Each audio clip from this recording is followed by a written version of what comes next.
So, when you think of the space age, what's the first thing that comes to mind? It's probably Sputnik, right? 1957? But what if that's not the whole story? What if something was already up there circling our planet in total secret? Today we're going to explore a mystery that challenges everything we think we know about our first steps into the cosmos. The story of an object they call the Black Knight. Okay, I want you to burn this year into your brain, 1954. It is the absolute key to this entire puzzle. Because in 1954, humanity had not put a single thing into orbit. Officially, the space age hadn't even begun. Or so they tell us.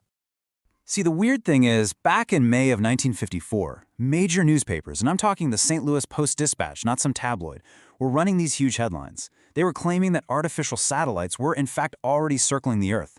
And these were serious reports, citing military sources. So what in the world was going on? So let's dive into this. If these reports were real, what did they actually find? This is the core of the mystery, right? An object that, according to our official history books, was completely impossible. The military was tracking something that no country on Earth had the tech to build or launch. And here is where the official timeline just breaks.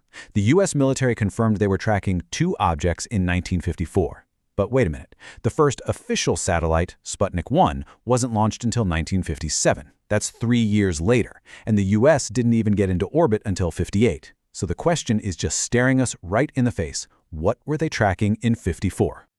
And you know, it gets even weirder. These things weren't just looping around the equator. That's the easy path, the one you'd expect. No, they were in a polar orbit, flying over the North and South poles. Now that is incredibly difficult to achieve. It's a very deliberate, very artificial path, and it really has one main purpose. It's the perfect orbit for surveillance, allowing you to scan the entire surface of the planet as it spins beneath you. Look, this wasn't some fringe investigation being chased by amateurs. The government took this so seriously they called in a legend. I'm talking about Dr. Clyde Tombaugh, the guy who discovered Pluto. In 1953, he was given the secret mission to search for near-Earth moonlets. I mean, you don't get the man who found a planet to look for something unless you're pretty sure it's actually there. And according to the reports, he found them. Okay, so the 1954 sighting is mind-blowing on its own. But it wasn't a one-off thing. To really get what's going on here, we have to zoom out and connect the dots. Because there's a whole pattern of strange observations that go back decades, long before the space age. And this pattern goes way, way back. We're talking 1899, when Nikola Tesla claimed he was picking up intelligent signals from space. Then, in the 1920s, radio operators started detecting these bizarre, long-delayed echoes, their own signals bouncing back off of something, with a delay they just couldn't explain. It all seems to connect, leading right up to Dr. Tombaugh's secret search, and get this, a direct visual sighting by a NASA astronaut. Yeah, let's really dig into that astronaut sighting. It's 1963. Gordon Cooper, one of the original Mercury 7 astronauts, a total Top Gun test pilot, is up there on his final orbit, and he reports seeing a glowing green object moving right towards his capsule. He was absolutely certain it was a solid, controlled craft.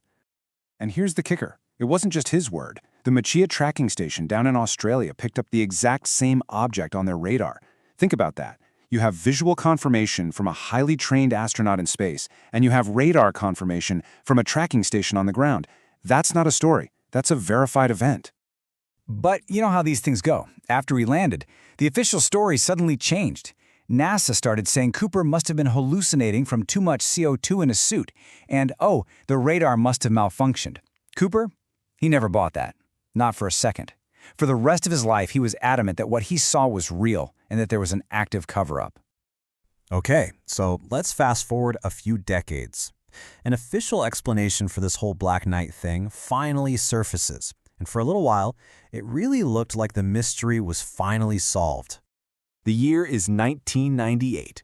The Space Shuttle mission STS-88 is up in orbit, and the astronauts take these incredible, now famous photos of this weird, dark, jagged-looking thing floating in space.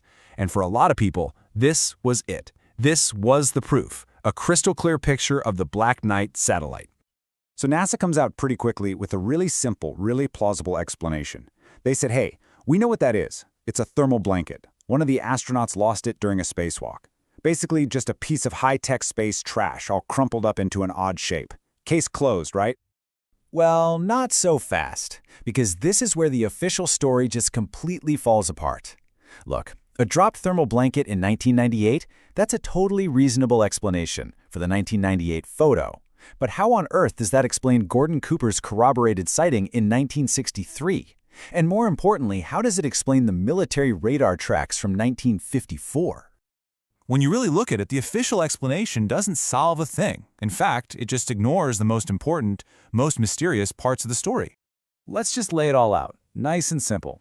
The 1998 photo is explained away as a thermal blanket.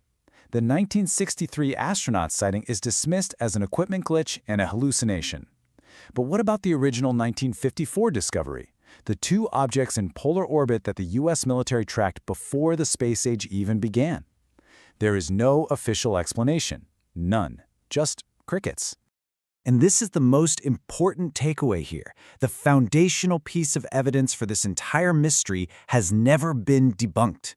It's simply been allowed to fade away. The reports from 1954, confirmed by the guy who found Pluto, they've just vanished from the conversation, conveniently replaced by this story about a lost piece of space junk.